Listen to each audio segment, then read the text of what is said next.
বিসমিল্লাহির রহমানির রহিম। ওয়ান ইবনি মাসুদিন আন্না রাসূলুল্লাহি সাল্লাল্লাহু আলাইহি ওয়াসাল্লাম ক্বালা। হযরত আব্দুল্লাহ ইবনে মাসউদ রাদিয়াল্লাহু আনহুমা থেকে বর্ণিত, তিনি বলেন, রাসূলুল্লাহ সাল্লাল্লাহু আলাইহি ওয়াসাল্লাম বলেছেন, দরাবাল্লাহু মাসালান সিরাতাম মুস্তাকিমা। আল্লাহ তাআলা একটি সোজা রাস্তার উদাহরণ দিলেন। ওয়ান জানবাতাই সিরাতি সুরানে, এবং সেই রাস্তার দুই ধারে ছিল দুটি দেওয়াল। ফিহিমা আবওয়াবুন মুফাত্তাহাতুন, এবং যে দেওয়ালে অনেকগুলো দরজা ছিল। ওয়ালাল আবওয়াবি সুতুরুন মুরখাতুন, এবং যে দরজাগুলোয় পর্দা ঝুলছিল। ওয়াইন্দা রাসি সিরাতি দাইন, এবং রাস্তার সম্মুখে একজন আহ্বানকারী ইয়াকুলু, আহ্বান করে বলছিল, ইস্তাকিমু আলা সিরাতি, তোমরা সোজা রাস্তায় এসো, সোজা রাস্তায় চলো। ওয়ালা তুআওয়াজু, কোনো দিকে বেঁকে যেও না।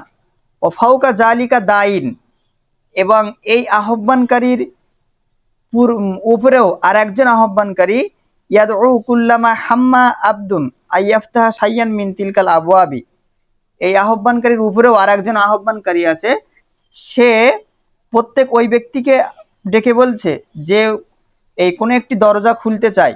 কলা, সে তাকে ডেকে বলে, ওয়াই হাকা, সাবধান হও, লা তাফতাহু, এই দরজা খুলো না। ফাইন্নাকা ইন তাফতাহু, যদি তুমি এই দরজা খোলো, তালিজহু, তাহলে কিন্তু এই দরজায় প্রবেশ করে যাবে। সুম্মা ফাসসারাহু, অতঃপর আল্লাহ রাসূল সাল্লাল্লাহু আলাইহি সাল্লাম এই হাদিসের ব্যাখ্যা উনি নিজেই করেছেন। ফাখবারা, তো তিনি জানিয়েছেন, আন্না সিরাতা হুয়াল ইসলাম, এখানে আল্লাহ তাআলা যে সোজা রাস্তার উদাহরণ দিয়েছেন এটা হলো ইসলাম। ওয়ান্নাল আবওয়াবাল মুফাত্তাহাতা মাহারিমুল্লাহি, আর যে ওই যে খোলা দরজাগুলো, ওগুলো হলো আল্লাহ তাআলার হারাম সমূহ, আল্লাহ তাআলা যেগুলোকে হারাম করেছেন। ওয়ান্না সুতুর আল মুরখাতা, আর যে ঝুলন্ত পর্দা, ওটা হলো হুদুদুল্লাহি, আল্লাহ তাআলার সীমা, আল্লাহ তাআলার হদ সমূহ। ওয়াইন্না দাইয়া আলা রাসি সিরাতি, আর ওই যে রাস্তার মাথায় যে আহ্বানকারী, সে হলো হুয়াল কুরআন, সেটি হলো কোরআন শরীফ। ওয়ান্না দাইয়া মিন ফাউকিহি, আর তার পূর্বেও তার উপরেও আর একজন যে আহ্বানকারী, সে হলো হুয়া ওয়াইজুল্লাহি, সে হলো আল্লাহ তাআলার উপদেশ দাতা। ফি কলবি কুল্লি মুমিনিন, যে প্রত্যেক মুমিনের অন্তরে থাকে। রওয়াহু রাজিন ও রওয়াহু আহমদ আল বাইহাকি ফি শুআবিল ইমানি আন নওয়াস ইবনে সামআনা ওয়াকাদা তিরমিজি আনহু ইল্লা আন্নাহু যাকারা আকসারা মিনহু। তো এই হাদিস থেকে আমরা জানতে পারলাম যে প্রত্যেক মুমিনের অন্তরে লাম্মাতুল মালাইকা, ফারিস্তাদের একটি প্রভাব থাকে, ঠিক অনুরূপভাবে লাম্মাতুল শয়তান, শয়তানেরও প্রভাব থাকে। যে ফারিস্তাটি সে মুমিনকে সবসময় ভালো কাজ করার প্রতি উদ্বুদ্ধ করে এবং খারাপ কাজ থেকে নিরুৎসাহিত করে। আর যে শয়তান থাকে, সে শয়তানের কাজ কি, সে শয়তান সবসময় মুমিনকে খারাপ কাজ করার প্রতি উৎসাহিত করে এবং ভালো কাজ করা থেকে নিরুৎসাহিত করে। অন ইবনি মাসউদিন ক্বালা মান কানা মুস্তান্নান, হযরত আব্দুল্লাহ ইবনে মাসউদ রাদিয়াল্লাহু আনহু তিনি বলেন যে যে ব্যক্তি কোনো রীতিনীতি অনুসরণ করতে চায়, ফালিয়াস্তান্না বিমান কদ মাতা, সে যেন ওই ব্যক্তিদের রীতিনীতি অনুসরণ করে যারা মারা গিয়েছে। ফাইনাল হাইয়া লা তুমিনু আলাইহিল ফিতনাতু, কারণ যারা জীবিত আছে এরা ফিতনা থেকে নিরাপদ নাই, এদের উপরে ফিতনা থেকে এরা নিরাপদ নাই। উলাইকা আসহাবু মুহাম্মাদিন সাল্লাল্লাহু আলাইহি ওয়াসাল্লাম, সুতরাং কাদের পথ অনুসরণ করবে, তারা হলো মুহাম্মদ সাল্লাল্লাহু আলাইহি ওয়াসাল্লামের সঙ্গী সাথী, অর্থাৎ রাসূলুল্লাহর সাহাবীদের অনুসরণ করো। কানু আফদালা হাযিহিল উম্মতি, তারা ছিল এই উম্মতের শ্রেষ্ঠ মানুষ। আবার রহা কুলুবান, রাসূলুল্লাহর সাহাবীদের অন্তরগুলো ছিল পরিষ্কার। ওয়া আমাকুহা ইলমান, এবং তাদের জ্ঞান ছিল গভীর। ওয়া আকাল্লুহা তাকাল্লুফান, এবং তারা কৃত্রিমত্তার দিক দিয়ে অল্প ছিল। ইখতারাহুমুল্লাহু লিসুহবাতি নবিহি, আল্লাহ তাআলা তাদেরকে চয়ন করে নিয়েছিল তার নবীর সঙ্গ লাভের জন্য। ওয়ালি ইকামাতি দীনিহি, এবং তার ধর্মকে প্রতিষ্ঠিত করার জন্য আল্লাহ তাআলা সেই সাহাবীদেরকেই চয়ন করেছিলেন, বেছে নিয়েছিলেন। ফারিফু লাহুম ফাদলাহুম, সুতরাং তোমরা তাদের মর্যাদা অনুধাবন করো।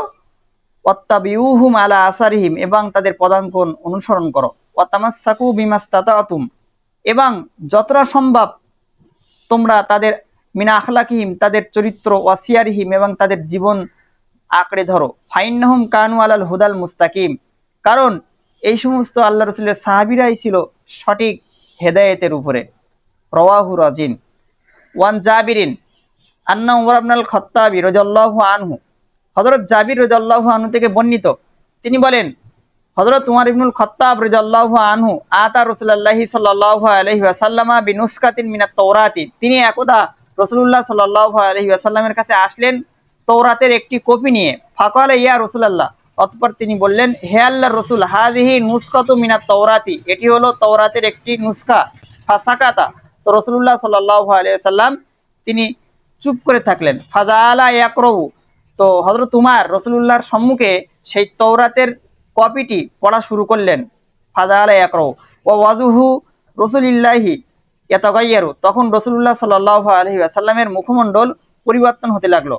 ফাকালা আবু বকরিন, তখন হযরত আবু বকর রাদিয়াল্লাহু আনহু তিনি বললেন, সাকিলাতকা সাওয়াকিলু মা তারা মা বি ওয়াজহি রাসূলিল্লাহি, হে উমার, তোমার সর্বনাশ হোক, তোমার সর্বনাশ হয়েছে, তুমি কি দেখছো না রাসূলুল্লাহ সাল্লাল্লাহু আলাইহি ওয়াসাল্লামের মুখের পরিবর্তন।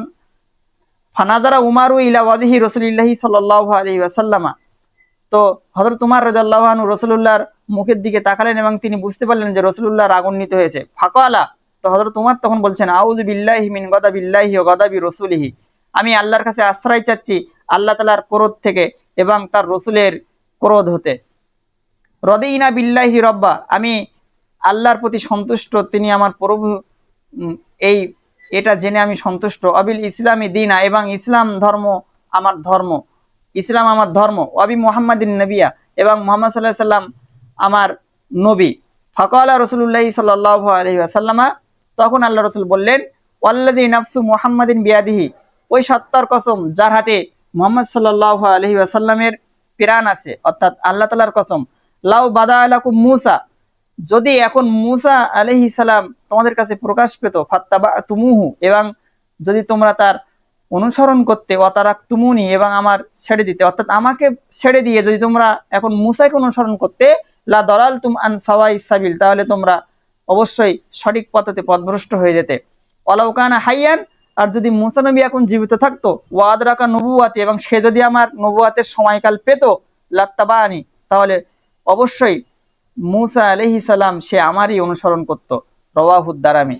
তো এই হাদিস শরীফ থেকে আমরা এটা জানতে পারলাম যে আমাদের নবী আসার ফলে পূর্ববর্তী সমস্ত নবীদের যে ধর্ম যে নিয়ে এসেছিল, যে ধর্মগ্রন্থ নিয়ে এসেছিল, এবং তারা যে রীতিনীতি পৃথিবীতে চালু করে গিয়েছিল সেগুলো সব নাসখ হয়ে গিয়েছে, সেগুলো সব রহিত হয়ে গিয়েছে। আমাদের নবীর ধর্মটাই এখন পরিচালিত এবং এটা কিয়ামত পর্যন্ত জারি থাকবে।